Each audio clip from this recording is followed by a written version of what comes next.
Yes. Let me ask you a 50,000-foot question. Let's just pull up to the highest levels of kind of policy. Corrupt kleptocrats and international criminals make themselves rich in criminality and corruption.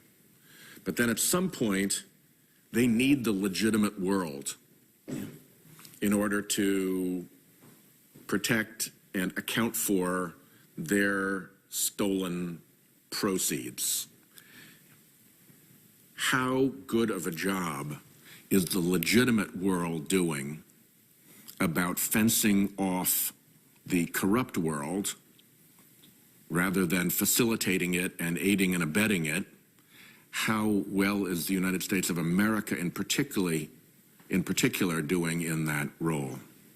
The answer is that Am I correct about the first thing, that they need us? They need us desperately. As easy as it was for them to steal the money in Russia and other places, it can be stolen from them. And so they like to steal the money, commit their crimes, kill the people in Russia. In the corrupt world. And then come here in legitimate world with the rule of law, with the property rights, and with all the protections, and keep their money in the legitimate world. And how good a job is the legitimate world, and America in particular, doing about cleaning that? The legitimate world and America in particular are failing in an absolute way in keeping them out. And in fact, there is such a financial incentive in the legitimate world for enablers to take their money and to help them, enable them to keep their money here and to protect them.